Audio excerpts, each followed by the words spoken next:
Hey guys, what's going on? I'm Nick, and it's just a Honda Accord, and I'm coming to you from the desert, Phoenix, Arizona, and it is the middle of April. And on this week's episode, I will be showing you how to install the PRL Flex Fuel Kit so that you can run a higher ethanol blend of fuel to achieve a little bit higher octane than you would be able to get with pump gas. I put this kit on about a month and a half ago during the middle of my Type R turbo install, and I've had a chance to accumulate some miles on this to give you a little bit long-term feedback and give you some detail about what you can expect with it. So like on most of the shows, the format of this, the first thing I'm going to do is refer you down to the description down below. And I've bookmarked different sections throughout this video. I'm going to start off with a little bit of a housekeeping section to this video, and then I will give you a summary of the pain points and then get into the detailed step-by-step showing you how to remove everything, install everything with as much video as I captured. And then after that, I will talk about my review of the Flex Fuel Kit, and then lastly give you some heads up as to what's coming next. So without further ado, let's get to the admin portion of the show. The first thing I'm going to bring up today is actually my son. And you guys have probably seen my son quite a bit or heard him a lot in my videos, and that's because he's pretty much glued to me every time I go into the garage. If I come out here to put a tool away, my son is going to throw a fit if I don't, let him put his shoes on and come out and put the tool away for me in the toolbox. And, it's been awesome. One of the big reasons why I've done so much stuff, to my cars since he's been around, because I took a hiatus, is because he enjoys it. He loves it, and he wants to be a part of it every single time I'm out here. So the thing that sucks is that his birthday is this week, and he's turning 4 years old. And because of the coronavirus, there's not a lot of options for what we can do for him to make his birthday really special this year. So, something outside the box that I'm trying to do. I have no idea how successful it's going to be. And I was hoping that you guys might be able to give me a hand out if you're a local here, or maybe even if not. If you're a local, I am trying to set up like a car parade, a surprise for him, where I'm basically trying to round up as many cool cars and trucks as I can. That'll come by Saturday the 18th at 10 a.m. and drive by the house and just wish him a happy birthday. And it's not only him. Our neighbor next door has a 3-year-old who had a birthday, I think it was last week, and same deal, no party, nothing. And then there's also another kid 2 doors down across the street that is turning 3 years old, and his birthday's at the end of the month. Same deal, no birthday, nothing. So the idea is that this car parade is really for these 3 little birthday boys, that are under 5, and basically they all love cars. And it's about trying to give them a positive reason, to make this birthday memorable. So instead of being memorable for a negative reason, which is nothing happened, nothing was really done for it. No one was there. So anyway, that's the dad in me, right? And, if you guys have kids out there, I think, and if you have birthday kids for this month or whatever, or have had birthdays impacted by the coronavirus, you know exactly what I'm talking about. It's really hard to plan something out. It's tough. So anyways, I'm asking you guys, if you are local and you would like to participate in this car parade I'm trying to set up, you can shoot me an email at justahondaaccord@gmail.com to get the details. Or on my Instagram, I've posted a link to the public Facebook event, about how to get involved with it. And if you can't get involved, you're not local here, it wouldn't hurt if you may dropped a comment to him and said happy birthday, Soren. I will definitely read any comments to him on his birthday. So anyways, that's part one of the housekeeping. So for part two of the admin, it's really just to talk about some of the feedback that I've been getting. So for starters, I've gotten a lot of great feedback in my email and Instagram. I'm getting hit up almost daily from different people that check out the channel and have had questions or comments about some of the videos that I've posted up. I've gotten some feedback from people where they said they wouldn't have felt comfortable doing the install if they hadn't come across my channel. And they found it, they watched it, they did it, and they didn't have a problem. And that's really what drives me to keep throwing my content out here and contributing to the car community, because I've learned pretty much everything I know from researching on the internet and watching other people's YouTubes. And with any luck, somebody's going to watch my channel and they're going to go out and make their own content, and they're going to improve off of what I've done and put even better content out there. So we'll all keep improving. As far as the negative feedback goes, I have gotten a couple of negative feedbacks, and it's really about the same type of thing. It's normally about the camera angle, and camera angle or shows too long. So for the camera angle, there's not much I can do. I am going to be picking up a new mount that I'm hoping will allow me to get some better camera angles. But when I'm out here, I am normally trying to figure something out. I am videotaping by myself, and a lot of the times I have my son in the garage, and I'm trying to help him help me, and mainly try and keep him entertained. So at the end of the day, I don't have the liberty to spend hours to get that perfect shot, and spend endless time trying to get the camera in the perfect position. So I apologize, but in full candor, it is what it is.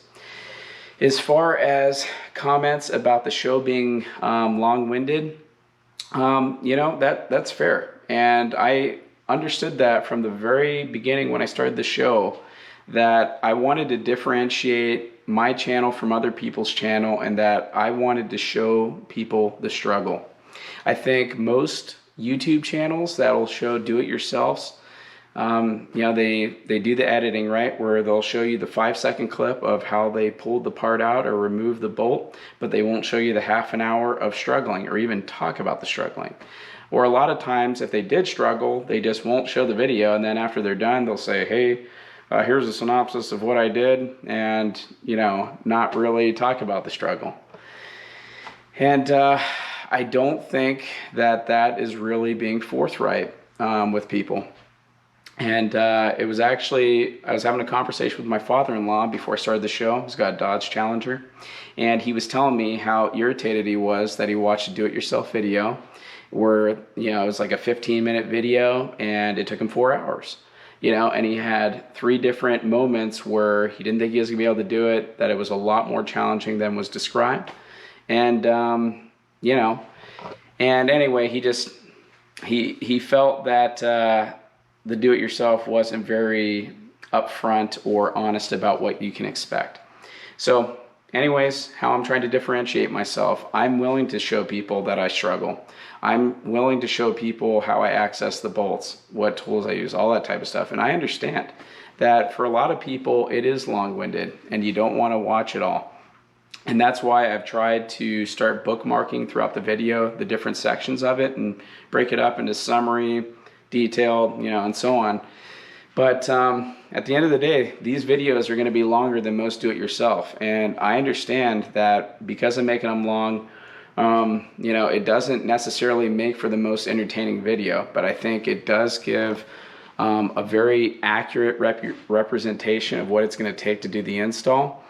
And, I think people really need to be informed of what they're getting into versus me just like taking a handful of clips and, stringing together 5 minutes, 10 minutes, of an install that took me, 4 hours to do. And then not even talk about the struggle of it because I'm trying to, act like some authoritative figure that's a master mechanic that never has a problem, right? I think pretty much every single do-it-yourself I've done, I've mentioned a problem that I've had. And that's just the nature of working on cars, right? And it takes some patience, and there's normally some struggle, and it's all good because it's part of the game. But anyway, that's what I have to say about, the good and the negative feedback. And without further ado, we can actually get to the PRL Flex Fuel summary of the pain points. As far as the things that caused me a couple of issues, there wasn't anything particularly hard with this install. The clips that are on the fuel line and that hold the hose in place were just kind of a pain to remove and uninstall. And once you figured out how to do one, you're good to go. In addition to that, as far as figuring out where to plug everything in over here, that was also a little bit of a chore. And then just zip tying those wires out of the way to make sure that they're not touching anything hot, making sure they're not going to make contact with your fans. Other than that, it's pretty straightforward. The other thing that I struggled with is that anytime I've done fuel work on previous cars, particularly with ones that have a key, is that if you want to deplete the fuel in the lines, you will pull the fuel pump fuse and then you'll crank the car. It'll start, run for a couple seconds, and then die. And on the Honda Accord, it's push button start. So I tried pulling the fuel pump fuse and then trying to push the button to start it, and the car wouldn't start. So it gave me an error, and it wouldn't start because it knew that the fuel pump fuse was pulled. So I wasn't able to deplete the fuel pump, which meant that I had a decent amount of fuel in the lines. Not a big deal. Put some towels underneath the line when you disconnect it, and you're all good. So that's pretty much all I have for the summary of the pain points. And now let's get to the detailed step-by-step. 10 millimeters on this cover.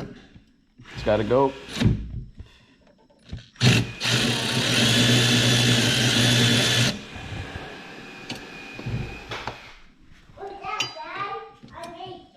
Good job, bud.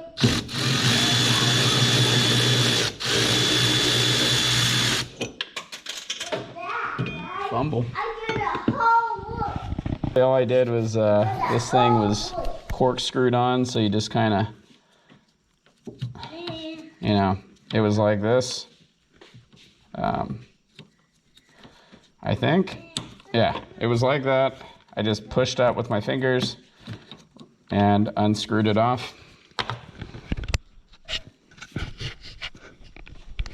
And then this is going to be the messy part. So I'm going to go ahead and get some rags.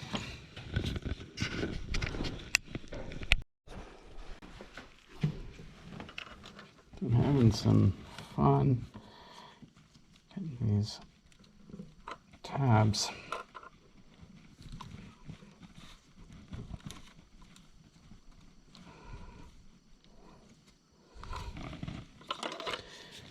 Be a lot easier if I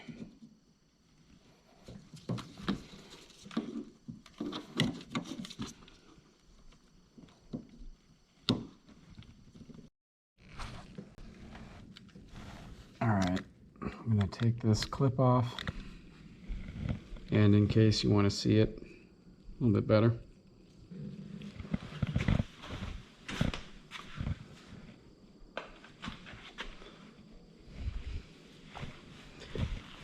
and oops, I'm going to follow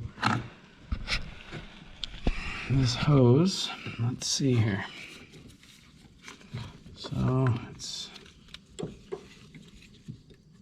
got another tab I got to release.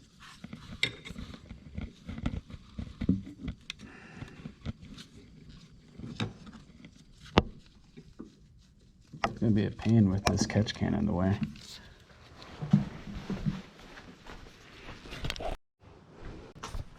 One last thing, since I don't want to lose these, I'm just going to pop them right back into the line that I just pulled out.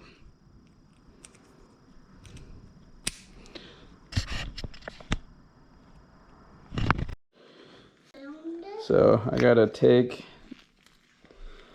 this out of the old bracket.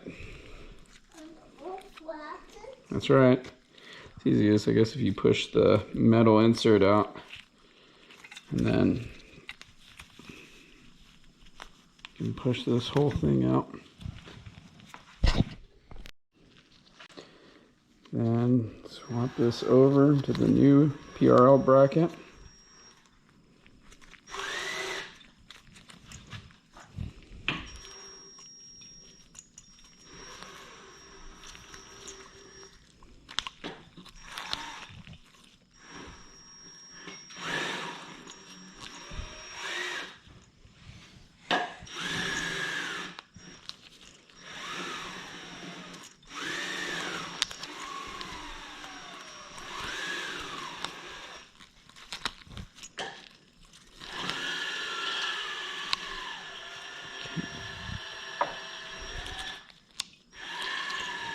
There we go.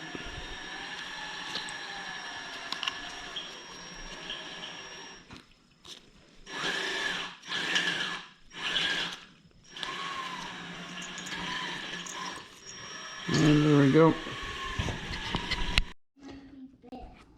Alright, so got the Mishimoto catch can on. Now I just need to get this fuel line rolling.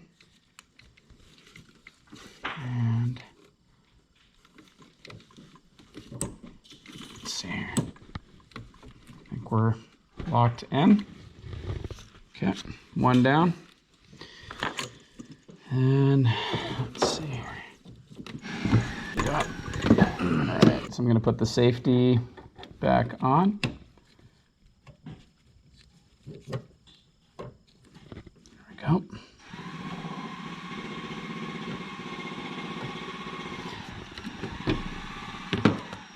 And one over here.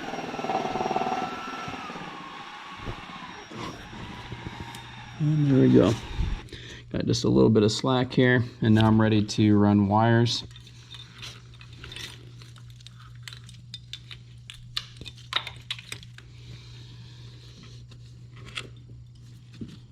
All right. I'm probably gonna just follow this same path. So I'm taking the female connector from the Flex Fuel harness and I'm plugging it into my O2 sensor. And it helps if you have it situated correctly.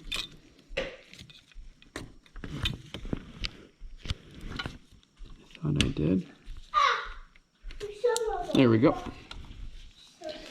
And then I take the male connector from the Flex Fuel and plug it into the female.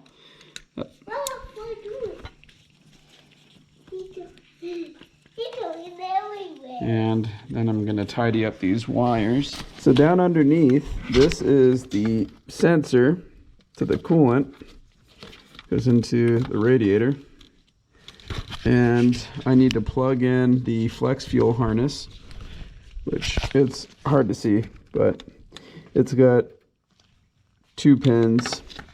And I'm just going to try and route this thing so it's as out of the way as possible. So for the ground on the Flex Fuel, I'm going to use this bracket stud back here.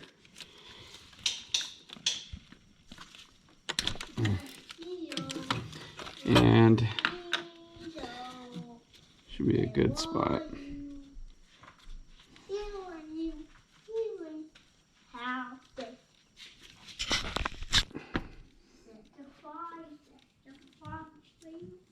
There we go.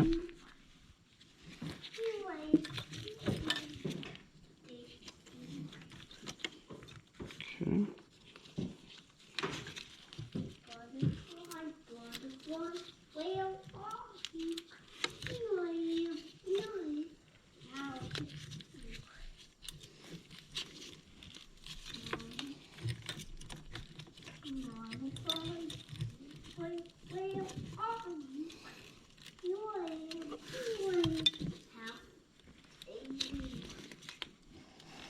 Trying to not put any tension on any of the other wires along with this harness.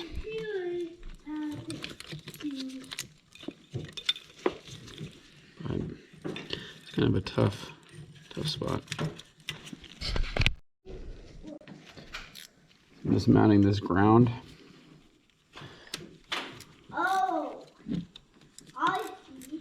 My flex head wrench. I see.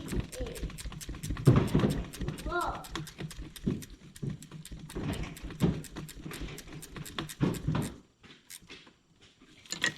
Go.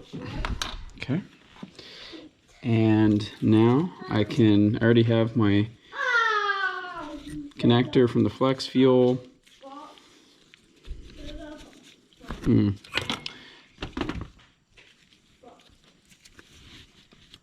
And let's see here. Mount this.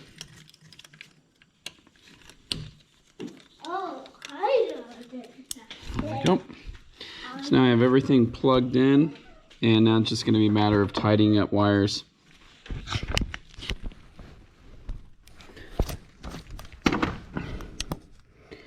So you can see how I've ran the wire. I'm trying to do what I can to keep it away from the fan. I don't want a lot of slack, but I want a little bit, just where, you know, it's not taut, but not loose enough that it could swing around the fan. So anyways, that's how it looks down here. Up top, this is how I ran my wires. It's not the cleanest, it's not the worst. I might have ran the harness like under this main one and then kind of up around here if I could redo it, but kind of out of gas right now, so this is how it's going to be for a while.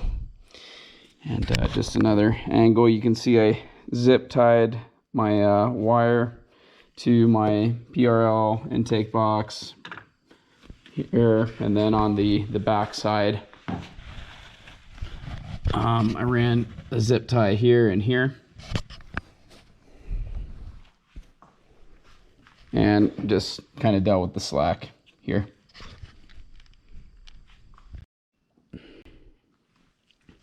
So I'm getting close to the end here.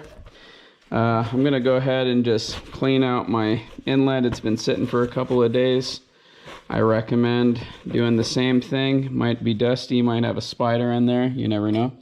I'm curious if I'm gonna have any clearance issues with the relocation of the O2 sensor for the Type R turbo. Haven't read of anyone having any issues, but doesn't mean I won't be the first. So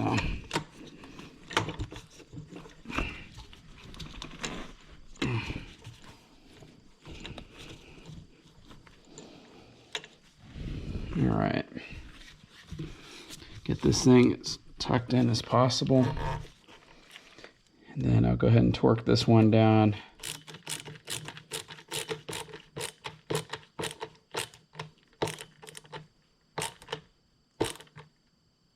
Okay, now we're ready to deal with the inlet. So as far as wrapping up the detailed step-by-step portion, so there's a couple of tuning things that you need to be aware of. First thing is, if you're not getting a tune right away, or it's going to be a few days or weeks or whatever before you get your etune, that if you're running Ktuner like I am, there's a couple of check engine light flags that you need to disable.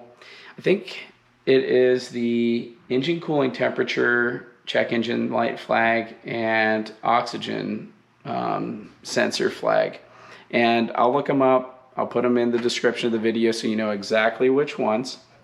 And then when you are ready to actually get tuned on ethanol, your tuner is probably going to say, I want you to target this specific ethanol content. In my case, my tuner said, I want you to target E30. I'm like, oh, how the heck am I going to figure out how I'm going to reach that E30 mixture? Well, the first thing you need to do is I picked up an app from the Android store called TunerView. And with TunerView, I was able to connect to my Ktuner version 1.2 dongle via Bluetooth. And with that, it will tell you what your ethanol content is as it's reading it. So on pump gas, I'm seeing, normally like 9 to 10%. And that's why when you go to pump up your gas with pump gas, you'll normally see a sticker that says there could be up to 10% ethanol in this fuel. So anyways, for me, it was 9%. That's what I was seeing. And basically the process I did is I waited until my fuel light came on. And then I ran it till there was 43 miles left on my odometer. For me, in this Honda Accord 2.0, it has a capacity of 14.8 gallons. At that point of letting it down to 43 miles remaining on the trip computer, I had 2.8 gallons of gas left. So with 9% ethanol, wanting to target E30, you then plug in what is the type of ethanol content gas you're going to get, and it'll tell you how many gallons of ethanol to put in, and then how many gallons of pump gas. So for me, I have a gas station nearby my house that does E54. So I was told by the app to put in 7 gallons of E54, if I recall, and 4 gallons of pump. And doing that got me a target of E30. So that was the science project portion of getting this figured out. And then going forward, it's like if I have that E30 target and I wait till I get down to the gas light comes on again, I'll do the same process, only this time I'll know that the remaining 2.8 has 30%. It'll tell me, how many gallons of pump gas to put in, how much of E54, and I go from there. So that is it for this week's episode. Again, if you are in the Phoenix area, please reach out to me, and would really love to have you come by and be a part of my son's and these other kids' birthdays parade in the neighborhood. So if you have a Honda Accord, my son would love you to drive by. He loves Honda Accords. Every time we see one, he goes, "Daddy, that's a Honda Accord."